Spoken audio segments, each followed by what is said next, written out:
This is the third video of chapter number third. Last video में हमने पढ़ा था जो प्रेसिडेंट हैं इंडिया के वो कैसे इलेक्ट किए जाते हैं, उनकी पावर्स के बारे में पढ़ा था। अब आगे पढ़ते हैं अपना chapter diplomatic powers. Diplomatic powers क्या होते हैं? डिप्लोमेटिक पावर्स एक तरह से होते हैं राजनीतिक शक्तियाँ।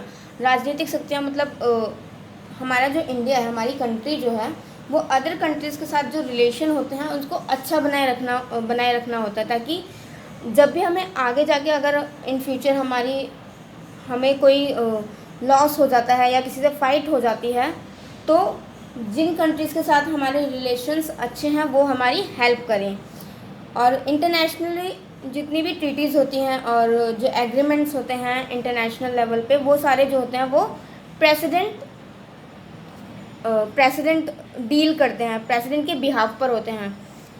All international treaties and agreements are negotiated and concluded on behalf of the president. जितनी भी ट्रीटीज़ होती हैं, जितनी भी फंक्शंस होते हैं, वो किसके बिहाफ पर होते हैं? जो भी डील की जाती हैं इंटरनेशनली, वो प्रेसिडेंट के बिहाफ पर की जाती हैं। The president represent India in international forums and affairs where such as a function is chiefly ceremonial.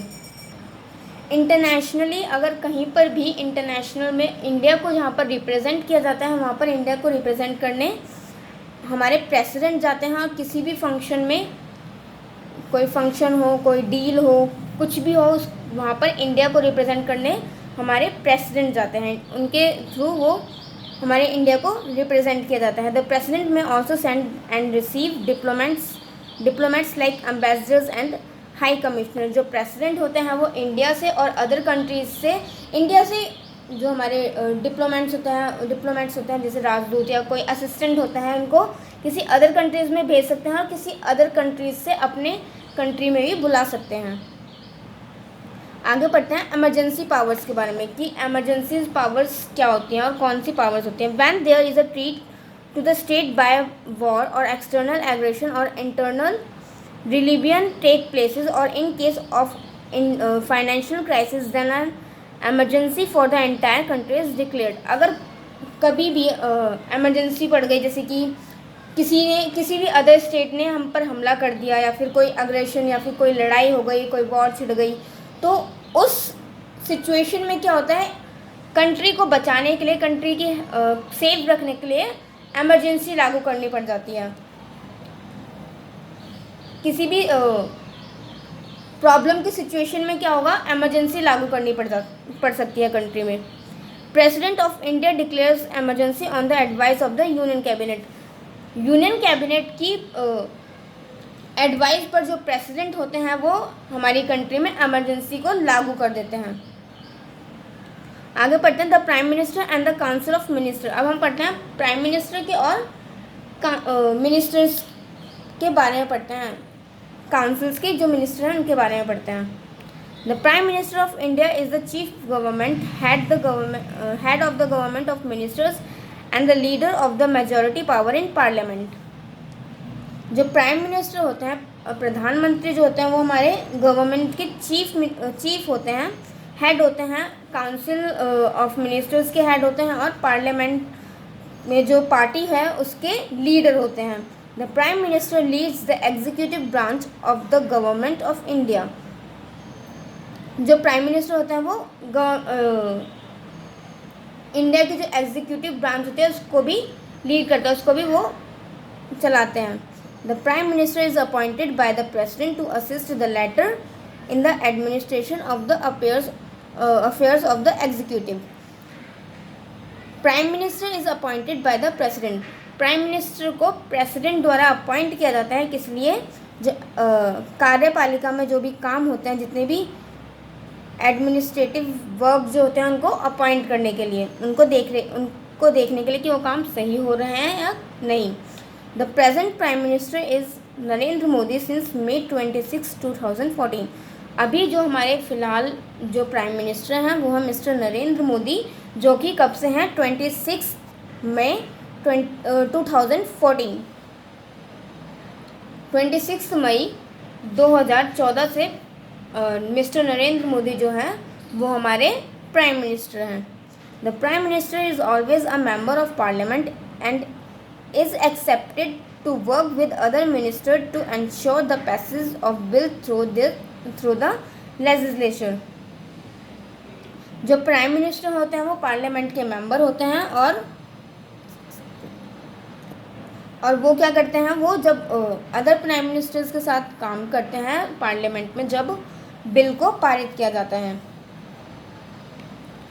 Council of ministers. The real power of the executive rest with the prime minister and his council of ministers. जो power होती है council of जो power होती है executive की जो power होती है वो किसके पास होती है, प्राइम मिनिस्टर के पास, और उनके जो मेंबर्स होते हैं काउंसिल के उनके पास. The executive works through different department of government including defence, finance, industry, agriculture and various others. जो एग्जीक्यूटिव होते हैं वो किस डिफरेंट डिपार्टमेंट्स में काम करते हैं. जो उनका वर्क होता है वो डिफरेंट डिपार्टमेंट्स में वो काम करते हैं. कौन कौन से फील्ड में वो काम करते हैं, वो डिफेंस में काम करते हैं, कहीं लड़ाई हो जाए और उस सेफ हथियार जो वगैरह होते हैं उनके लिए भी वो काम करते हैं, उसका भी ध्यान रखते हैं. Finance, industry, agriculture and various other field, वो इन सब फील्डों के लिए काम करते हैं. Each department is called a portfolio. और सभी जो डिपार्टमेंट होते हैं उनको क्या कहा जाता है, portfolio. Usually a cabinet minister is given charge of a portfolio. और जो कैबिनेट मिनिस्टर होते हैं वो पोर्टफोलियो के चार्ज होते हैं, वो उसका ध्यान रखते हैं. Cabinet ministers have ministers of state working under them. Cabinet ministers के अंडर जो होते हैं वो स्टेट मिनिस्टर होते हैं जो कि काम करते हैं उनके under. A minister of state में ऑल्सो भी given independent charge of a portfolio. A minister of state में भी ऑल्सो जो स्टेट के मिनिस्टर होते हैं वो भी पोर्टफोलियो में चेंज करने के लिए फ्री होते हैं. अगर उनको कुछ लगता है कुछ काम सही नहीं हो रहा है तो वो उसमें इंटरफेयर कर सकते हैं और वो अपना सजेशन दे सकते हैं. There are deputy ministers too who help the cabinet ministers and ministers of state. यहाँ पर जो है डिप्टी मिनिस्टर भी होते हैं जो कि किसकी हेल्प करते हैं, कैबिनेट मिनिस्टर्स की और मिनिस्टर ऑफ स्टेट की हेल्प करते हैं. The Prime Minister and his Council of Ministers work on the principle of collective responsibilities. जो प्राइम मिनिस्टर और जो काउंसिल ऑफ मिनिस्टर्स होते हैं वो अपने सिद्धांत जो उनके प्रिंसिपल होते हैं उन पर काम करते हैं, जो उनकी ड्यूटीज़ होती हैं उनको पूरा करते हैं. This means that all the members work as a team. इसका मतलब है कि जो जितने भी मेंबर्स होते हैं एग्जीक्यूटिव के वो सारे के सारे मिलकर काम करते हैं. They are jointly responsible to the Parliament for any decision taken by the Council.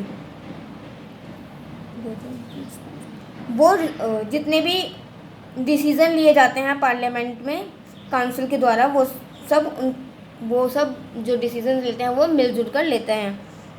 Hence, if a vote of no confidence is passed against any member of the council, the whole council has to resign. Council का जो भी कोई भी member अगर किसी भी बात पर सहमत नहीं होता तो फिर क्या होता है, अगर वो किसी भी बात के अगेंस्ट उस बात पे सहमत नहीं है तो जो पूरी जो काउंसिल के मेंबर है वो उस बात को रिज़ाइन कर देंगे, उस बात को छोड़ देंगे. क्लास आपका चैप्टर यहीं पे फिनिश होता है.